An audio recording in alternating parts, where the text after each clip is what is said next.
महाभारत का युद्ध इस सृष्टि का सबसे विराट युद्ध माना जाता है। महाभारत युद्ध के होने का मुख्य कारण था कौरवों की उच्च महत्वाकांक्षाएं और धृतराष्ट्र का पुत्र मोह। कौरव और पांडव आपस में चचेरे भाई थे, किंतु दुर्योधन ने पांडवों को उनका अधिकार देने से इनकार किया।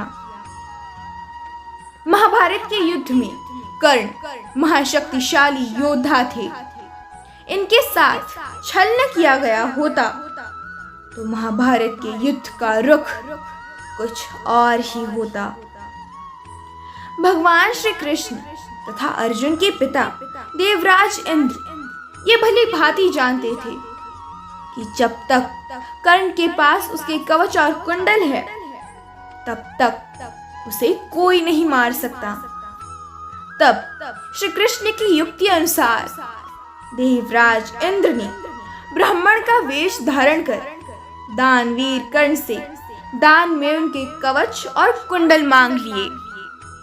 कर्ण ने देवराज इंद्र को पहचान लिया था, किंतु फिर भी उसने अपने कवच और कुंडल देवराज इंद्र को दे दिए, क्योंकि कर्ण से कोई कुछ भी मांगे और कर्ण ना दे ऐसा कभी हो ही नहीं सकता था। और कर्ण को ज्ञात था कि कवच कुंडल देने के बाद उनके प्राणों को धोखा है।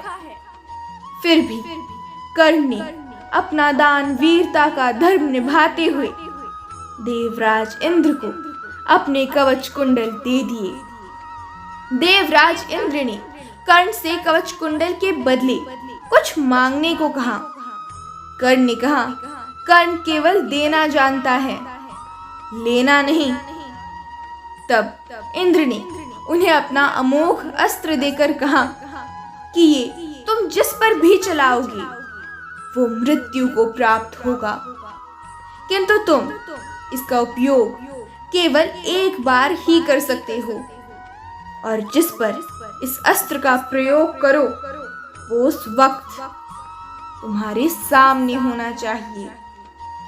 कर्ण ने वो अस्त्र अर्जुन के लिए बचा के रखा था।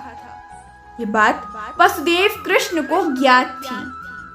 श्री कृष्ण ने भीम और हिडिंबा के पुत्र घटोत्कच को युद्ध में बुलाया।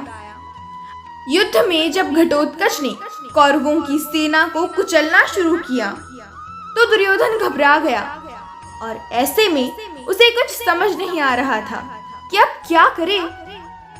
तब कृष्ण ने कर्ण से कहा, क्या आपके पास तो अमोघ अस्त्र है अंगराज, जिसके प्रयोग से कोई नहीं बच सकता, तो आप उसे क्यों नहीं चलाते? कर्ण ने कहा, नहीं, यह अस्त्र तो मैंने अर्जुन के लिए बचा कर रखा है। तब श्री कृष्ण ने कहा कि अर्जुन पर तो तुम तब चलाओगी जब ये कौरव सेना बचेगी, ये दुर्योधन बचेगा।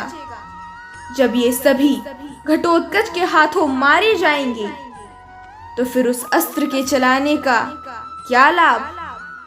दुर्योधन को ये बात समझ में आ गई और वो कर्ण से अमोघ अस्त्र चलाने की जिद करने लगा। कर्ण दुर्योधन को समझाता है कि तुम घबराओ नहीं मित्र, ये वासुदेव की कोई चाल है।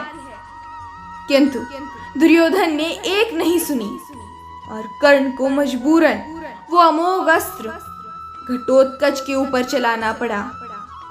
इस प्रकार भगवान श्री कृष्ण ने अर्जुन को बचा लिया। कवच कुंडल उतर जाने के बाद अमोघ अस्त्र ना होने के बावजूद कर्ण में अपार शक्तियां थी। युद्ध के 17वें दिन शल्य को कर्ण का सारथी बनाया गया। इस दिन कर्ण भीम और युधिष्ठिर को हराकर कुंती को दिए वचन को स्मरण कर उनके प्राण नहीं लेता। बाद में वो अर्जुन से युद्ध करने लगता है। कर्ण तथा अर्जुन के मध्य भयंकर युद्ध होता है।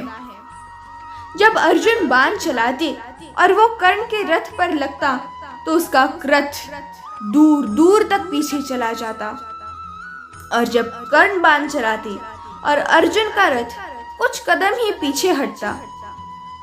और ऐसे में श्री कृष्ण कर्ण की बहुत प्रशंसा करते। तब अर्जुन भगवान से कहते हैं कि आप अंगराज की तारीफ क्यों कर रहे हैं, जिसके बाण से हमारा रथ मात्र कुछ कदम ही पीछे हट रहा है, किंतु मेरे बाणों से तो उनका रथ कई गज पीछे जा रहा है। तब ऐसे में कृष्ण मुस्कुरा देते हैं। तभी अचानक कर्ण के रथ का पहिया भूमि में धंस जाता है। इसी मौके का लाभ उठाने के लिए श्री कृष्ण अर्जुन से तीर चलाने के लिए कहते हैं। बड़े ही बेमन से अर्जुन असहाय अवस्था में कर्ण का वध कर देता है। इसके बाद कौरव अपना उत्साह हार बैठते हैं, उनका मनोबल टूट जाता है। फिर शल्य प्रधान सेनापति बनाए जाते हैं, परंतु उन्हें भी युधिष्ठिर दिन के अंत में मार देते हैं। कुरुक्षेत्र के युद्ध के अंतिम दिन कृष्ण ने अर्जुन से पहले रथ से उतरने को कहा। उसके बाद कृष्ण रथ से उतरे। कृष्ण ने हनुमान जी का धन्यवाद किया कि उन्होंने उनकी रक्षा की, किंतु जैसे ही हनुमान जी की पताका अर्जुन के रथ से उतारी गई, वैसे ही रथ में आग लग गई। ये देखकर अर्जुन हैरान रह गए। कृष्ण ने उन्हें बताया कि किस प्रकार हनुमान जी उनकी दिव्य अस्त्रों से रक्षा कर रहे थे। यदि हनुमान जी तथा श्री कृष्ण स्वयं उनके रथ पर विराजमान न होते तो उनका रथ और वो कब के आसमान में उड़ गए होते। जय श्री कृष्ण।